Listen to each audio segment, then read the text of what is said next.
Bismillahirrahmanirrahim. Assalamualaikum warahmatullahi wabarakatuh. Perkenalkan, nama saya Dina Fariha dari program studi komunikasi dan penyiaran Islam dengan NIM 201211173. Video ini saya buat sebagai tugas ujian tengah semester pada mata kuliah ilmu hadis. Di sini saya akan sedikit mengulang kembali materi pada bab 2, yaitu Islam sebagai landasan berdakwah. Saya juga mengambil salah satu hadisnya, yaitu tentang iman, Islam, ihsan sebagai landasan berdakwah. Berikut materinya.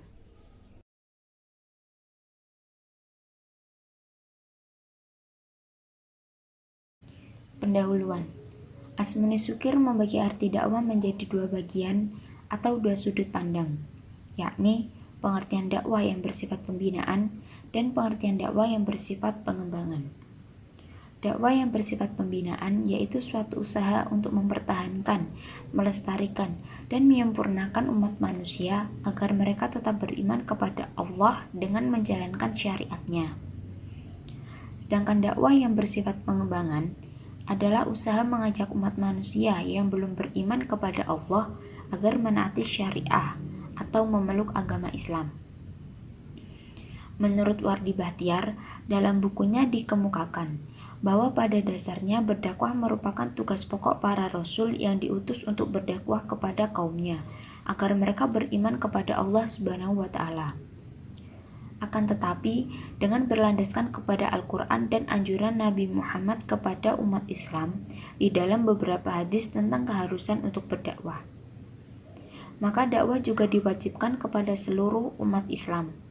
Mengenai hukum dakwah masih terjadi permasalahan, apakah jenis kewajiban dakwah ditunjukkan kepada setiap individu atau kepada sekelompok manusia. Perbedaan pendapat tersebut disebabkan perbedaan pemahaman terhadap dalil nakli, Al-Quran dan hadis, dan karena kondisi pengetahuan dan kemampuan manusia yang beragam dalam memahami Al-Quran. Teks hadis. Hadatsana Musaddatun qala Hadatsana Ismail bin Ibrahim akhbarana Abu Hayyan At-Taimiyu an Abi Zur'ah an Abi Hurairah qala kana Nabiyyu sallallahu alaihi wasallam barizan yaumal linnasi fa'atahu Jibril faqala mal iman qala al imanu an tu'mina billahi wa malaikatihi wa kutubihi wa biliqaihi wa rusulihi wa tu'mina bil ba'd qala mal islamu qala al islamu an ta'budallaha wa la tusyrika bihi syai'an wa tuqimas sholata wa tu'addiyaz zakatal mafruḍah wa tasuma ramadhan qala mal ihsan qala an ta'budallaha ka'annaka tarahu fa illam takun tarahu fa innahu yara qala mata sa'ah qala mal mas'ulu anha bi'a'lami min sa'il wa sa'ukhbiruka an asyratiha idza waladat amatu rabbah wa idza tatawala ru'atul ibilil bu'hum fil bunyani bil khamsi la ya'lamuhunna illallah summa talal nabiyyi sallallahu alaihi wasallam innallaha indahu ilmus sa'ah la yatathamu adbar faqala ruduhu falam yarau syai'an faqala hadza Jibril ja'a yu'allimun nasa dinahum qala Abu Abdillahi ja'ala dzalik kullahu min iman. Terjemah. Telah menceritakan kepada kami Musaddad berkata, telah menceritakan kepada kami Ismail bin Ibrahim telah mengabarkan kepada kami Abu Hayyan At-Taimi dari Abu Zur'ah dari Abu Hurairah berkata, bahwa Nabi Shallallahu Alaihi Wasallam pada suatu hari muncul kepada para sahabat. Lalu datang malaikat Jibril alaihissalam yang kemudian bertanya, apakah iman itu? Nabi Shallallahu Alaihi Wasallam menjawab, iman adalah kamu beriman kepada Allah, malaikat-malaikatnya, kitab-kitabnya, pertemuan dengannya, rasul-rasulnya, dan kamu beriman kepada hari berbangkit. Jibril alaihissalam berkata, apakah Islam itu? Jawab Nabi Shallallahu Alaihi Wasallam, Islam adalah kamu menyembah Allah dan tidak menyekutukannya dengan suatu apapun. Kamu dirikan sholat, kamu tunaikan zakat yang diwajibkan dan berpuasa di bulan Ramadan. Jibril alaihissalam berkata, "Apakah ihsan itu?" Nabi Shallallahu Alaihi Wasallam menjawab, "Kamu menyembah Allah seolah-olah kamu melihatnya, dan bila kamu tidak melihatnya, sesungguhnya Dia melihatmu." Jibril alaihissalam berkata lagi, "Kapan terjadinya hari kiamat?" Nabi Shallallahu Alaihi Wasallam menjawab, "Yang ditanya tentang itu tidak lebih tahu dari yang bertanya. Tapi aku akan terangkan tanda-tandanya, yaitu jika seorang budak telah melahirkan tuannya, jika para penggembala unta yang berkulit hitam berlomba-lomba membangun gedung-gedung selama 5 masa yang tidak diketahui lamanya kecuali oleh Allah." Kemudian Nabi Shallallahu Alaihi Wasallam membaca, "Sesungguhnya hanya pada Allah pengetahuan tentang hari kiamat." Quran Surat Luqman ayat 34. Setelah itu Jibril alaihissalam pergi. Kemudian Nabi Shallallahu Alaihi Wasallam berkata, "Hadapkan dia ke sini." Tetapi para sahabat tidak melihat sesuatu pun. Maka Nabi bersabda, "Dia adalah malaikat Jibril datang kepada manusia untuk mengajarkan agama mereka." Abu Abdullah berkata, semua hal yang diterangkan beliau Shallallahu Alaihi Wasallam dijadikan sebagai iman. Mufrodat. Al-imanu artinya percaya, wa biliqaihi artinya pertemuan, bil ba'tsi artinya dengan kebangkitan, anta'budallaha artinya menyembah Allah, as-sa'atu artinya kiamat, as-sa'ili artinya bertanya, al-bunyani artinya gedung. Pesan hadis. Dari hadis di atas dapat kita pahami bahwa iman dan Islam adalah hal yang berbeda secara etimologi maupun secara terminologi. Pada dasarnya, jika berbeda nama tentu berbeda makna. Meskipun demikian, tidak jarang dipergunakan dengan arti yang sama. Islam berarti iman dan sebaliknya. Keduanya saling melengkapi. Iman menjadi sia-sia tanpa Islam, demikian sebaliknya. Iman menurut bahasa ialah tasdik, yang artinya membenarkan. Menurut istilah sebagian ahli ilmu, ialah tasdikur rasuli fima ja'a bihi an rabbihi, artinya membenarkan Rasul terhadap apa yang didatangkan dari Tuhannya. Iman menurut pendapat jumhur ulama ialah mengucapkan 2 kalimat syahadat dan mengamalkannya, amalan hati dan amalan anggota, iktikad dan ibadah. Sedangkan menurut syariah, iman itu ialah membenarkan Rasul terhadap apa yang beliau datangkan secara tafsil, yang diketahui ketafsilannya, dan secara ijmal, yang diketahui keijmalannya, serta membenarkan dengan sekokoh hati, baik berdalil maupun tidak. Islam menurut bahasa ialah tunduk dan patuh, sedangkan Islam menurut pengertian syara ada 2. Pertama, derajat di bawah iman, yaitu mengakui dengan lidah. Dengan pengakuan lidah itu dipeliharalah darah dan dianggaplah dia orang Islam, tidak dianggap orang kafir lagi, baik pengakuan lidah itu disertai iktikad hati maupun tidak.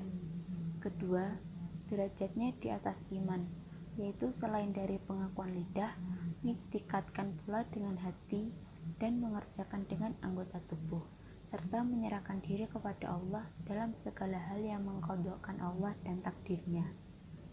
Islam berdasarkan muatan hadis ini merupakan agama yang dilandasi atas 5 dasar, yaitu A. Menyembah Allah, B. Tidak menyekutukan dengan suatu apapun, C. Mendirikan sholat, D. Menunaikan zakat yang diwajibkan, E. Berpuasa di bulan Ramadan. Sedangkan ihsan dalam hadis di atas diartikan menyembah Allah seolah-olah melihatnya, dan bila tidak melihatnya, sesungguhnya Allah melihat kita. Akan tetapi, menurut bahasa, ihsan diartikan pertama, mengerjakan sesuatu yang memberi manfaat pada orang lain, seperti memberi makan pada orang yang lapar. Kedua, mengerjakan sesuatu dengan sebaik-baiknya, atau mengetahui sesuatu dengan sebaik-baiknya. Menurut syara, ihsan itu bermakna ikhlas, atau lebih tegas, anta'budallaha ka'annaka tarahu fa illam takun tarahu fa innahu yaraka, yaitu engkau menyembah Allah seolah-olah engkau melihatnya. Jika engkau tidak melihatnya, maka sesungguhnya Allah melihat engkau. Keikhlasan menurut kita membaikkan amal yang dikerjakan. Dengan kata lain, Ihsan itu ialah jiwa amalan dohir dan batin. Iman, Islam, dan ihsan merupakan 3 rangkaian konsep agama Islam yang sesuai dengan dalil.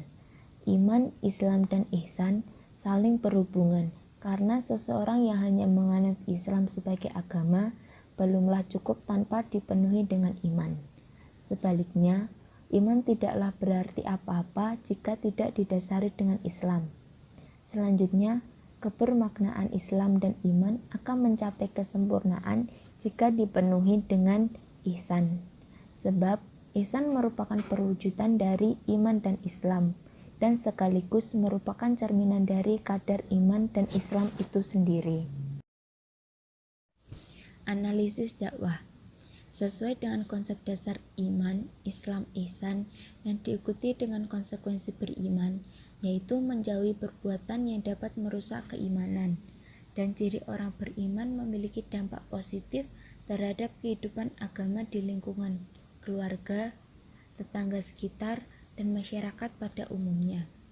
Maka konsep iman, Islam, dan ihsan dalam perspektif dakwah tercermin pemahaman sebagai berikut. 1. Dakwah menyeru kepada paling mendasar, yaitu menyerukan tauhid dan memperingatkan dari kesyirikan, karena dakwah merupakan lanjutan dari dakwah para nabi. 2. Dakwah menyeru kepada ittiba atau mengikuti Rasulullah secara lahir dan batin dengan penuh rasa cinta, melebihi cintanya kepada anak, orang tua, dan bahkan diri sendiri. 3.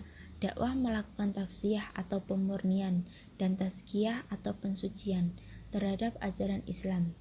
Dakwah melakukan pemurnian dan pensucian terhadap jiwa kaum muslimin agar mereka beruntung. 4. Dakwah mengajak kaum muslimin untuk menghindari perbuatan dosa. 5. Dakwah mengajak untuk melayani dan memuliakan umat, tamu, tetangga, kerabat, masyarakat. Memuliakan dan melayani sebagaimana dicontoh Rasulullah dalam bentuk bekerja sama, ta'awun, saling menjaga, takaful, saling menghormati perbedaan, tasamuh dalam kebaikan dan takwa. 6. Berdakwah berdasarkan ilmu dan keyakinan, dan berdakwah secara jelas dengan hujah serta membenci kesamaran dan ketidakjelasan. Agar lebih fungsional, dakwah diarahkan pada upaya mewujudkan keimanan yang dapat memotivasi kehidupan. Menurut Syahrin Harahap, ada 4 ciri keimanan yang berfungsi sebagai motivasi ke arah dinamika dan kreativitas. 1.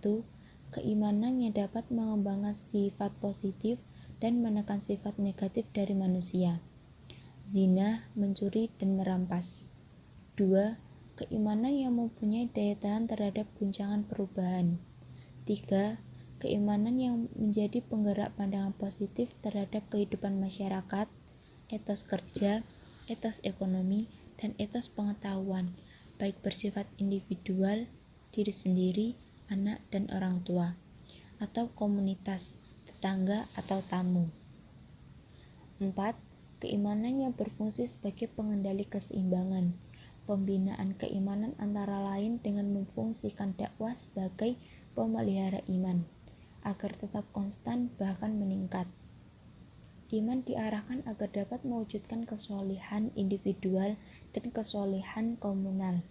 Di samping itu, pemeliharaan juga dilakukan dalam bentuk menghindarkan diri dari kemungkinan terkontaminasi dengan gerakan yang merusak prinsip-prinsip akidah yang dihembuskan kelompok-kelompok sempalan Islam. Nilai dan aspek dakwah dalam ayat ini terwakilkan dalam fungsi Rasul sebagai pembawa berita gembira atau mubasyisyiran dan pemberi peringatan atau naziran, sementara ungkapan litu'minu billahi wa rasulih yang mencerminkan tujuan dakwah yang akan dicapai, yaitu agar manusia mempercayai Tuhan dan Rasul-Nya dengan iman yang baik, keimanan yang tegak di atas keyakinan, tidak mengandung persangkaan dan keraguan. Saya kira cukup sekian yang bisa saya sampaikan. Maaf bila ada perkataan yang kurang berkenan di hati, saya mohon maaf sebesar-besarnya, karena saya juga manusia yang tidak luput dari kesalahan. Jika ada kelebihannya, mohon diterima dengan ikhlas. Wabillahi taufiq wal hidayah, wa ridho wal inayah. Wassalamualaikum warahmatullahi wabarakatuh.